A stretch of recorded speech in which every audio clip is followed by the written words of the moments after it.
Amateur Traveler is in its 20th year now, but can you imagine if I had people on the show who had never been to the destination, but had just read about it or seen a movie about it? That wouldn't make any sense at all, and you wouldn't listen.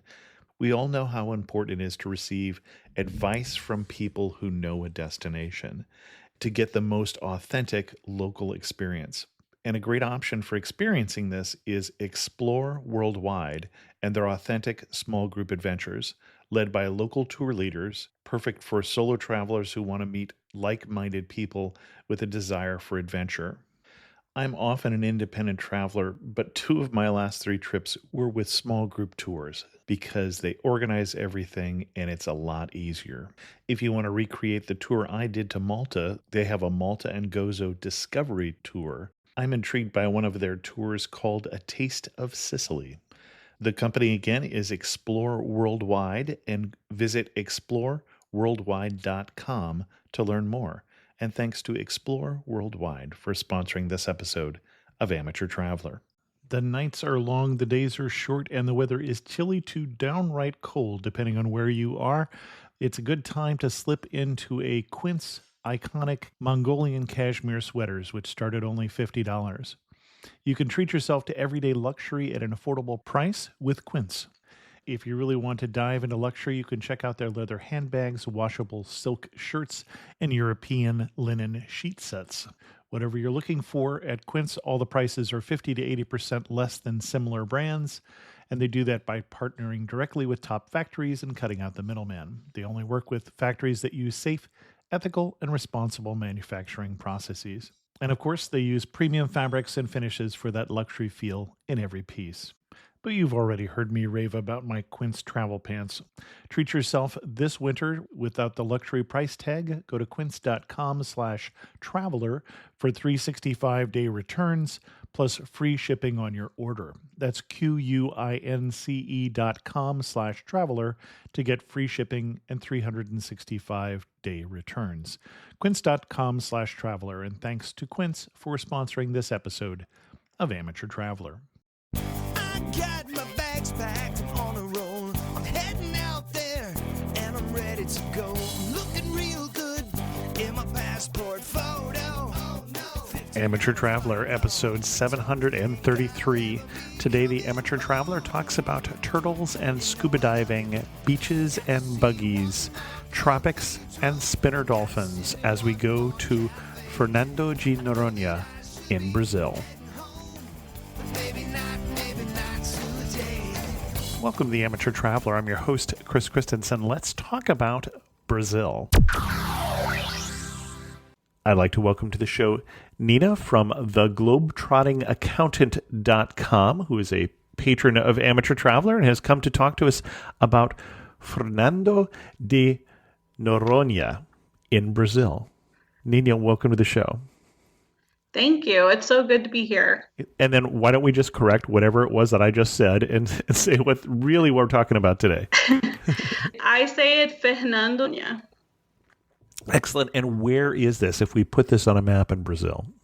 Yeah, so Fernando de Noronha is an island off the coast of northeast Brazil. Okay. So it is really not that far from the United States. It's about a 6-hour plane ride. So it's actually pretty close to Miami, actually. And why would someone go to Fernando Well, de Noronha? Fernando de Noronha is one of the last places in the world that I feel is truly off the beaten track. They limit their tourism. It's a highly protected area of Brazil. And they limit their tourism to 520 tourists a day. And so when you're there, you're in this idyllic beach paradise, and it feels like your own personal private island because there's no one else there, basically. Well, and the reason they limit it, as I understand, is that it is an area with a lot of biodiversity and animal and plant life. It is. I often describe it as the Galapagos of Brazil. It's like the Galapagos that no one's heard about. They have tons of endemic species. The largest colony of spinner dolphins in the world are permanent residents of the island's surrounding waters. And there are just lots of different kind of marine wildlife opportunities to see. That's why diving is so big there. Well, and I sort of begs the next question is, what do you recommend for an itinerary, or what should you do in that island? So it definitely is an island. You're going there to be in the water and play in the water. Okay. So if you're not a fan of water sports, it's not really going to be the place for you. Okay. But you can do diving. It's world-class diving that even divers haven't even heard about. The water is some of the cleanest water in Fernando de Noronha, and the visibility is often over 100 feet. So the water is like glass. And so you have this amazing world-class diving. Obviously, there's good snorkeling too. There's lots of volcanic rock reefs, which make it really, really interesting to snorkel. And then there's lots of beach stuff to do. But the most popular thing to do is to actually get in a boat and go out to where the colony of dolphins kind of go out of the island and come into the island. Mm-hmm. Spinner dolphins are really exciting to see because they kind of launch themselves out of the water and do these like barrel rolls. And I think the colony in Fernando de Noronha is like over 100 dolphins big. Okay. So you go in this boat and the dolphins are playing in the waves of the boat, and then they just start launching themselves out of the water and spinning in midair. It's really something that's truly spectacular to see. Now, is this an area where you can go into the water and, should the dolphins so choose, swim with the dolphins? Or you cannot swim with the dolphins, okay. So you can only go by boat and see them by boat. Okay. I think if you do go diving and you get lucky enough to have some dolphins be around you, they're not going to cancel the dive or anything. But if you're going specifically out to where the dolphins come in and out, yep. You can't get into the water. Okay. Got it.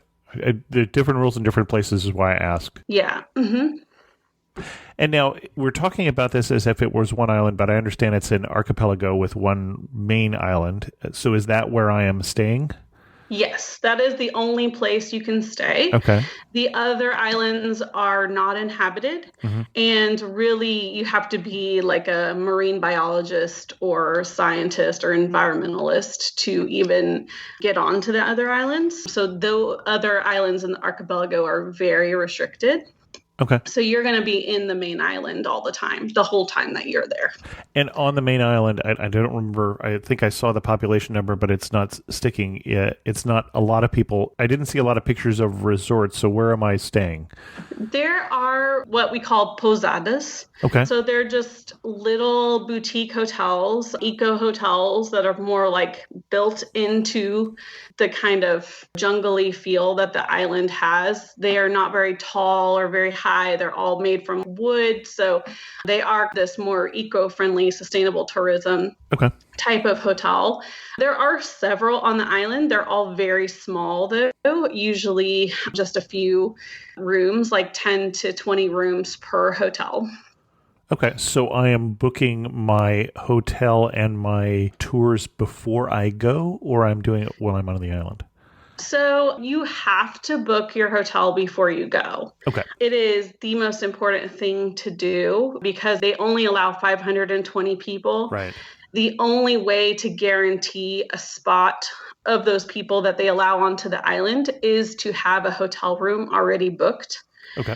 Again, there's not many, so the hotels fill up really fast. You have to book hotels at least 3 months in advance, probably closer to 6 months in advance. Well, and we didn't talk about scale, but we're talking about an island that is less than 5 miles long, I want to say, or something around 5 miles long. Yeah, I think it's between 5 and 7 miles long. Okay. And a population of between 2,000 and 3,000 people. So yeah. That's one of the reasons why things are going to fill up.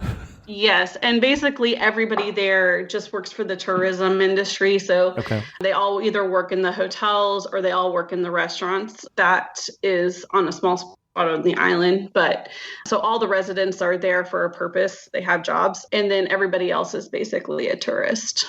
Okay. So What kind of itinerary? I get there and I go to the beach.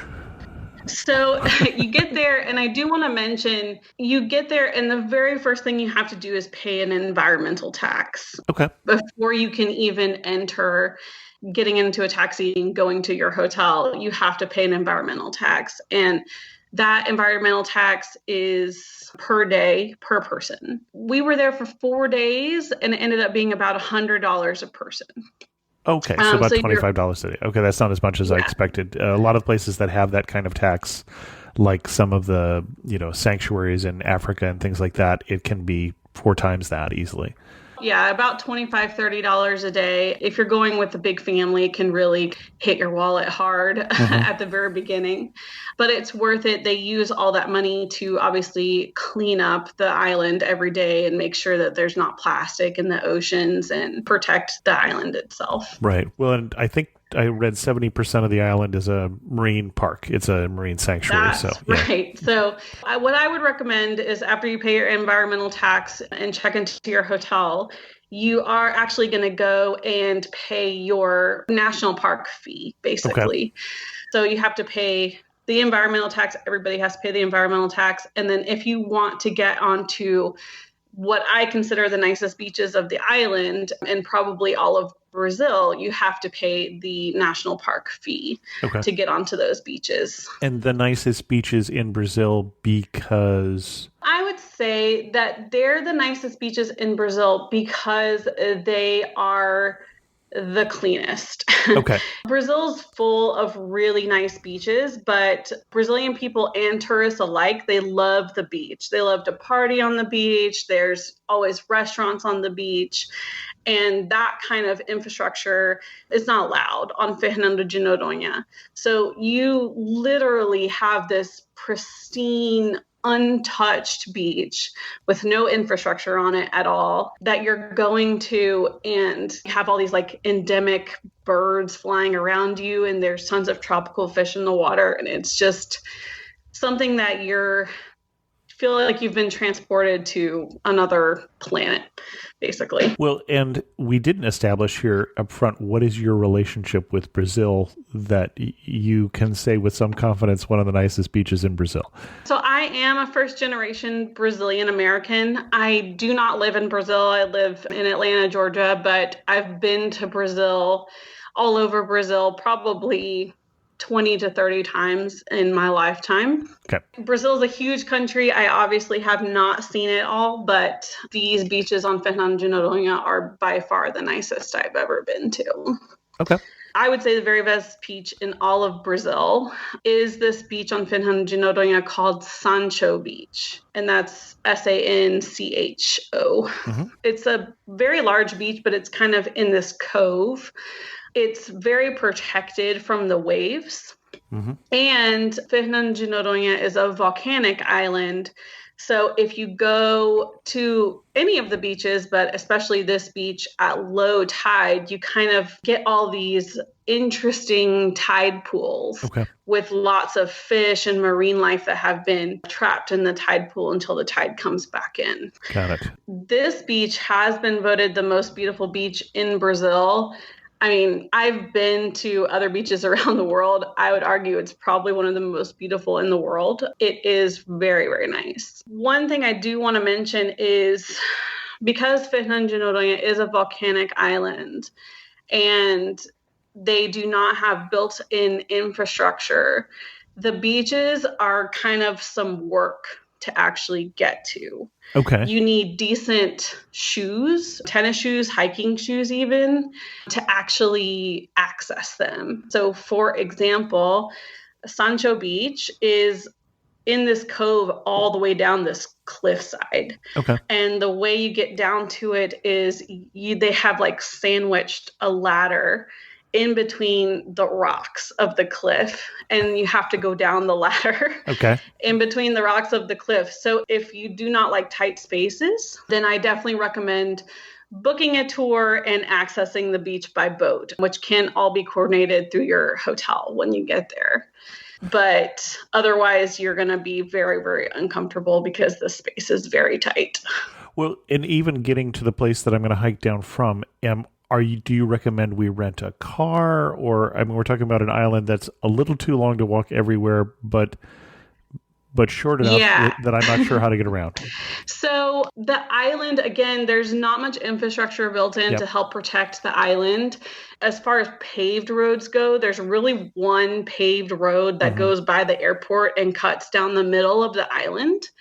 And every other road is a dirt road, basically. Okay. And not a dirt road like gravel. It is true dirt. Okay. And because it's a tropical island, it rains a lot. The dirt roads can be muddy and uneven, very uneven. So the best way to get around is by renting a beach buggy. And that is A the most beach common way. buggy. Okay. Yeah, a beach buggy.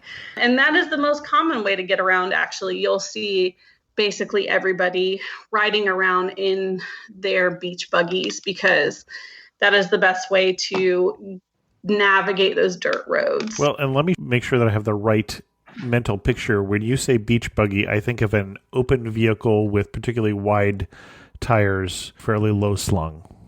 That's it. It's Okay. like a dune buggy. Yeah. Okay. Yep. That is what everybody is riding around in. Huh. You can coordinate all of that. All of the hotels, obviously, all of the islands, very interconnected. All of the hotels can help coordinate a beach buggy to be basically dropped off for you to be able to ride around in Okay. all day. There are taxis, but again, the taxis can only go on the paved road. So you're in for a really long walk to each beach if you try to get around in a taxi. There is also a bus. So if you ever wanted to go a bus. a bus, there is one bus. If you ever wanted to go very budget friendly. Yeah. We actually tried this one day that we were there. We actually decided to take the bus. We're like, how bad can it be?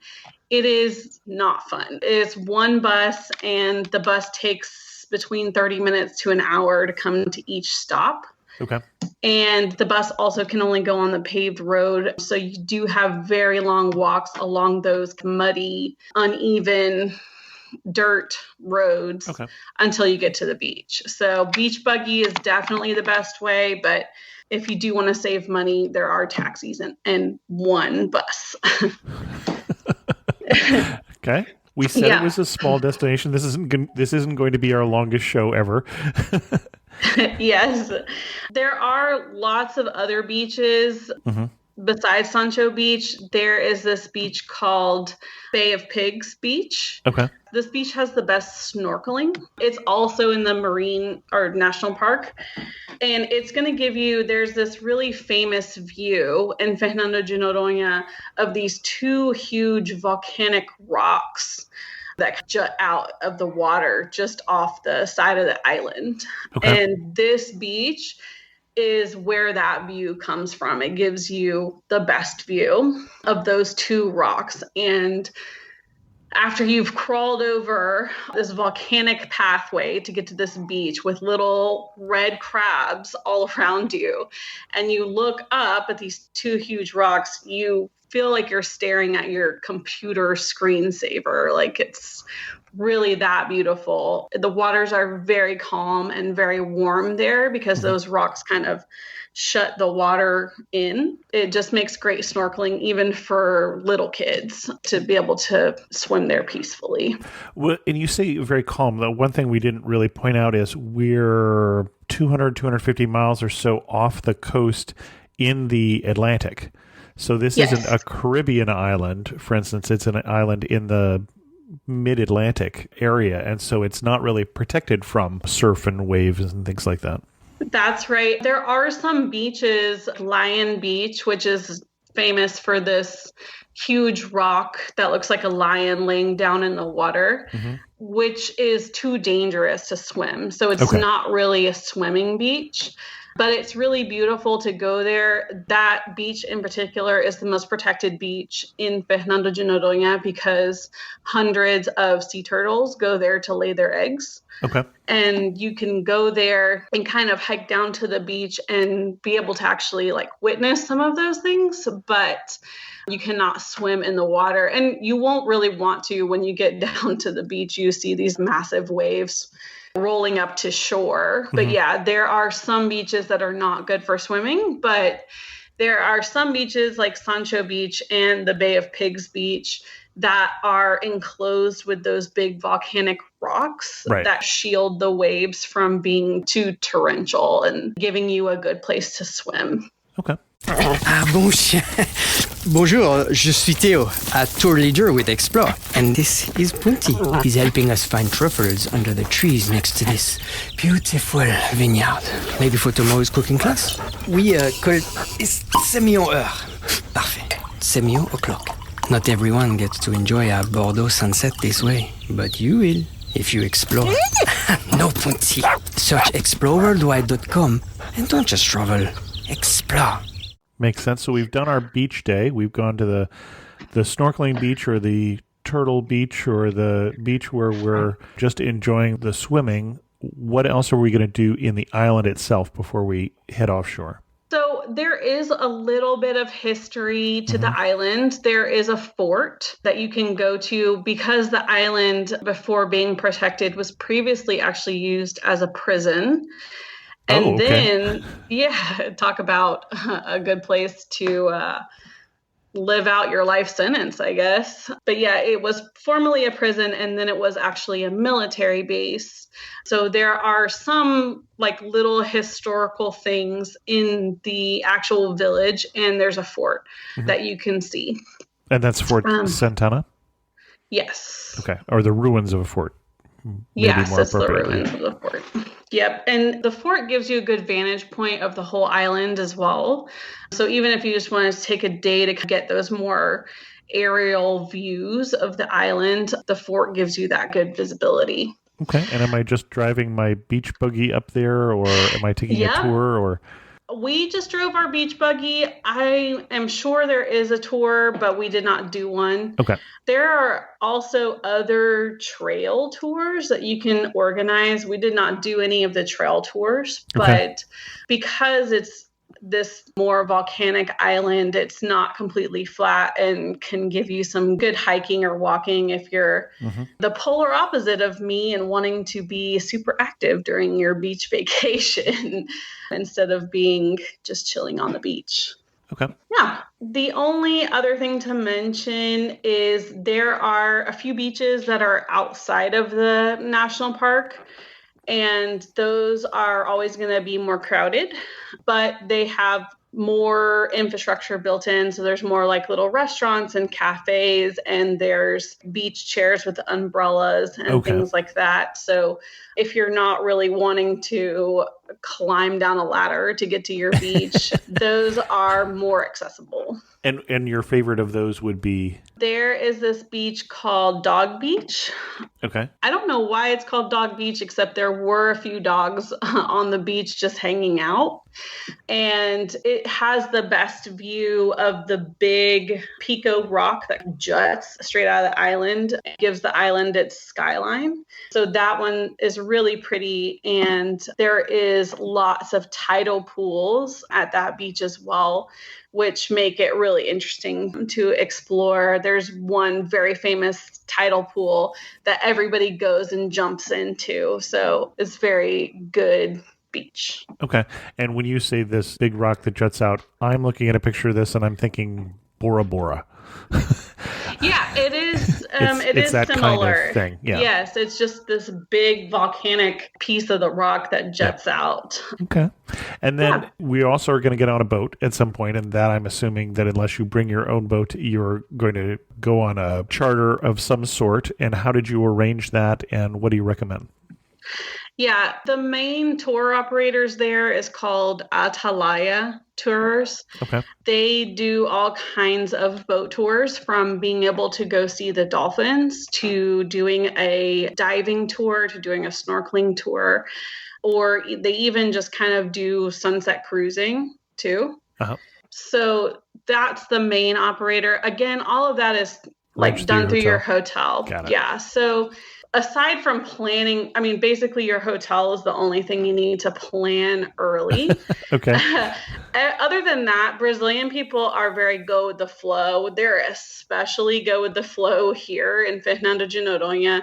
I would recommend just packing your patience, because Brazilian people kind of do things in their own time. Not just Brazilian people, but yes. Yeah. Okay. So we got there and we're like, oh, well, we want a buggy for tomorrow. And the people at the hotel were like, well, what time? And we were like, maybe like 8:30, 9. And they were like, that's a little early. What about like 9:30 to 10?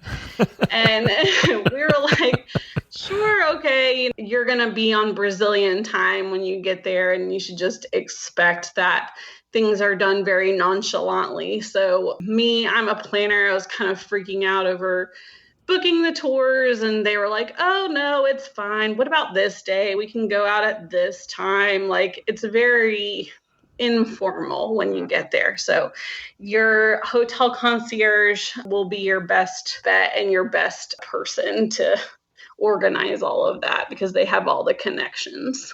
Okay. Yeah.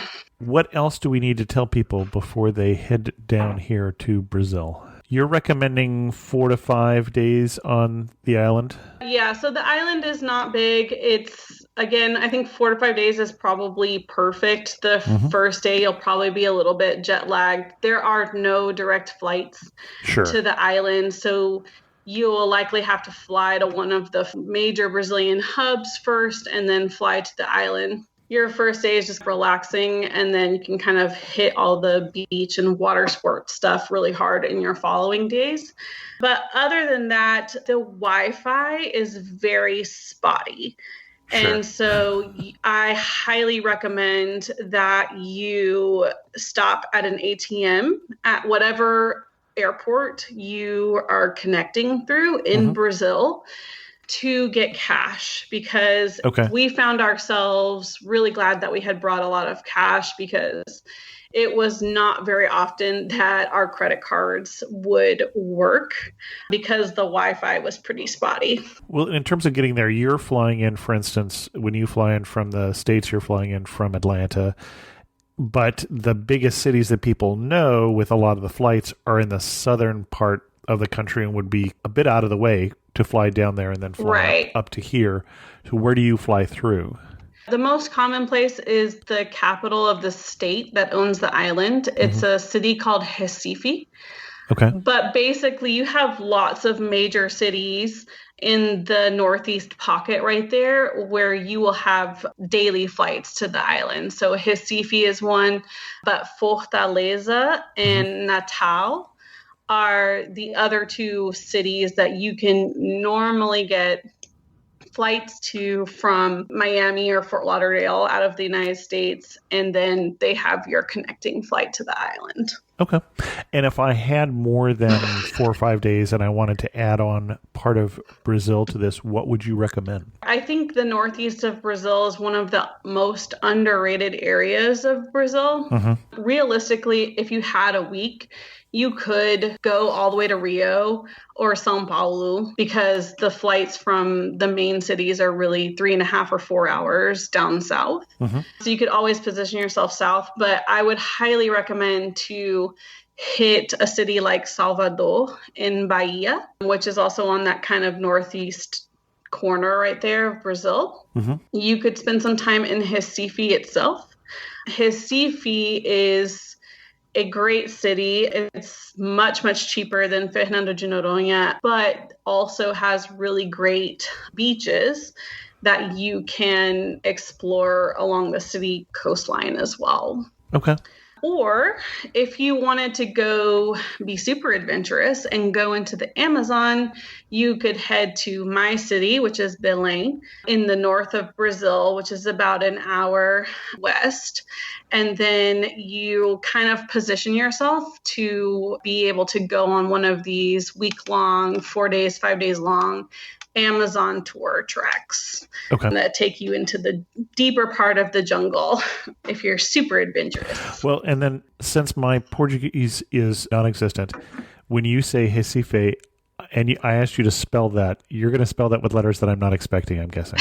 Yeah, it's Recife. Okay. Yeah. That's what I thought we were talking about, but that is not how I would have pronounced the name of that city. Yeah, the R is an H at the beginning of the word in Portuguese. Okay, got it. Excellent. Anything else we want to tell people before we get to some of our wrap-up questions? I would definitely recommend that you bring bug spray. Okay. Again, this is a really tropical island. Right. Even in the non-rainy season, they have an afternoon rain. And the mosquitoes can be really bad. The daily rain in the non-rainy season.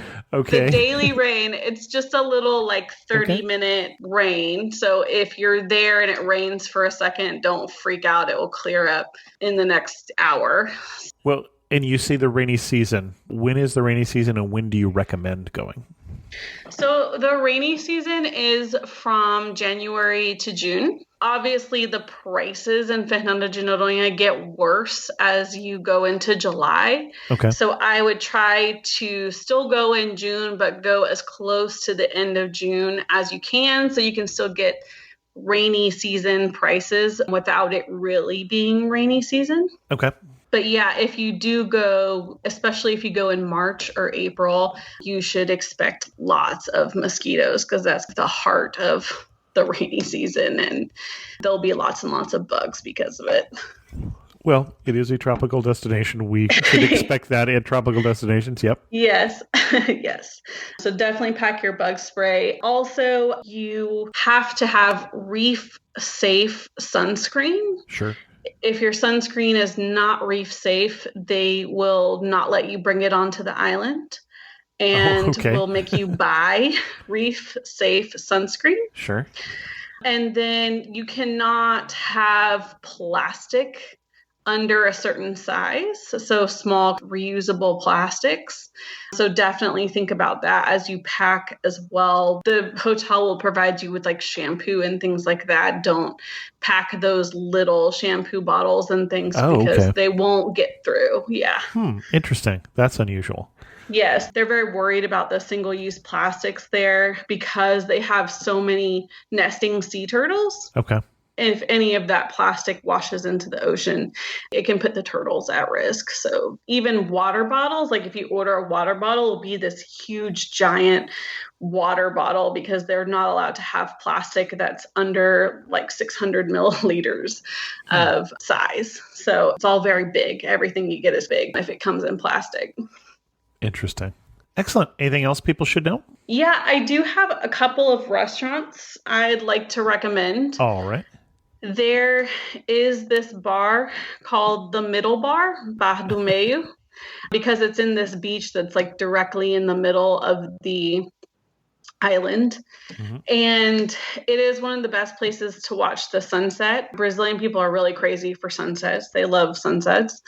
And you can go to this bar and order an overpriced caipirinha and basically watch the sun go down with all this Brazilian live music going on and all the famous and wealthy Brazilians around you. And it's this very unique South Beach type feel. So it's really makes for a good time, especially Brazilians are never going to go anywhere without nightlife and a party vibe. So you can even take kids. It just makes for a good time. So. Okay. And we were ordering a caipirinha, which is a Caipirinha is a rum cocktail made from sugarcane and muddled lime. So it's basically just muddled lime, sugarcane, and rum and ice. And that's it, but it's very delicious. You should definitely try one. This is not famous to this area. All Brazilians drink this. So it's the national drink, I understand. Yeah. I'm not familiar with it. It's very delicious. There is no watering down. Although the recipes I'm seeing don't call for rum so much as, and I'm gonna try and say Cachaça? Yeah. Cachaça? So that's the Brazilian, that's rum, but it's just white Brazilian rum. Got it. Thank you. Yeah. Mm-hmm. So it's just specifically made out of Brazilian sugarcane, but it's very good. You can just drink those and watch the sun go down. It's a really nice vibe just to end all your beachy days and being out in the heat of the sun and the water. Okay. And we say the heat of the day. What we didn't say is we are really close to the equator at this point. Not only are we literally in the tropics, not just tropical, but we are just, I want to say, 5 degrees off maybe from the equator. Yes, so it's always hot in Fernando de Noronha. Most of the northeast of Brazil, the north of Brazil, is always going to be hot. And then you have either your rainy season or your non-rainy season. So you're definitely going to pack swimsuit, shorts, right, and your beach gear. You do not need pants at all. You will not need, not even to go to the bars or the restaurants. You won't need. And our non-rainy season is our non-rainier season. Non-rainier season, yes. Okay. Excellent. And you had another restaurant you were going to recommend. Yeah, so there's this restaurant called the Mergulhão, which means the big dive. And it is all the way on the very tip of the island. Okay. Basically, when the paved road runs out is where the restaurant is. And it is an absolutely fantastic place to watch the sunset. And again, all the food in this part of Brazil is going to be pretty similar. So they're really good with their food that they call bobó, which is like a curry type of food. Like it's seafood that's been stewed in coconut milk and pumpkin or yuca to make it a little bit thicker. Okay. That's very popular in this area of Brazil. So all the restaurants have really great food. They're all going to have this northeastern type of seafood, but this place has the best view of the sunset. All right. Excellent. As we get to our wrap-up questions, you were standing in the prettiest spot on the island. Where are you standing and what are you looking at? I am standing at Sancho Beach. Okay. Looking out towards the sea, watching the sunset. Excellent. One thing that makes you laugh and say only in Fernando de Noronha. Only in Fernando de Noronha can you be bumping along in your dune buggy on a dirt road only to pull up at a bar with live music and Brazilians dancing and partying. Okay. And if you had to summarize the island in 3 words, what 3 words are you going to use? How about heaven on earth? Excellent. Excellent. And again, we said that Nina is from the globetrottingaccountant.com, which is, I assume, where we're going to go to get lots of accounting tips. Not necessarily Not so much. Okay. It's more like how to make travel budgets and how to budget for travel, basically. Excellent. And if we wanted to send people to your best post on the island on your website, where are we going to send them? You can go to the globetrottingaccountant.com/category/Brazil. Excellent. And we'll send people there. We'll put a link to that in the show notes. Nina, thank you so much for coming on Amateur Traveler and sharing with us your love for Brazil, and particularly for that really hard to pronounce place, Fernando de Noronha. Fernando de Noronha. De Noronha. In news of the community, first a thank you to the patrons of the show who help support it with their monthly contributions. And you can support the show also by going to patreon.com/amateurtraveler. Looking forward to hanging out with the patrons this Saturday. In the show that we did recently on the Virginia coast, we talked about Williamsburg, and I mentioned the speech that Patrick Henry gave in the Williamsburg chamber there, and I was told by Carol that he gave that famous speech in Richmond. So I remembered that incorrectly from my visit, 30 years ago. Catching up on some of the Apple podcast reviews that we had this summer, I had 3 5-star reviews that were from Sam and Lisa and Browning Shooter, and they were great podcast. I love the variety of places covered on this podcast. Chris brings on many fascinating guests and adds insightful commentary that immerses you in cultures and places around the world. I listen to this podcast every day in the car and even on my runs around the neighborhood. Thankfully, there's years of podcasts to go through. And then Lisa said, obsessed. Thank you. Love this podcast. Short, sweet, and to the point. And Browning Shooter said, please don't stop taking us around the world. You cover my favorite subjects, and it's a pleasure to listen to a well-spoken adult who knows their geography and history, apparently not my history about Patrick Henry. I recommend listening to all the episodes, as some destinations, which one might not expect to hold much interest, actually turn out being among the best. I've always wondered, though, how you find the time to create a weekly show like this, along with your real job, family, travel, etc. Thank you, Chris, for an excellent and interesting podcast. I have often wondered that myself. Yeah, in addition to a full-time job at a startup company, which had me working till 8 o'clock tonight before I started recording, I do 2 weekly shows, and then I do This Week in Travel, which comes out every other week or so, maybe once a month. And then I do 2 active blogs and Blogger Bridge, which is a program for bloggers to connect with companies, and some volunteer work. And yeah, sometimes I am just exhausted. Let's be honest. Some days I just drag myself to bed at night, but I am doing it all because I love it. So I thank you all for listening. And with that, we're going to end this episode of Amateur Traveler. If you have any questions, send an email to host@amateurtraveler.com, or better yet, leave a comment on this episode at amateurtraveler.com. And as always, thanks so much for listening.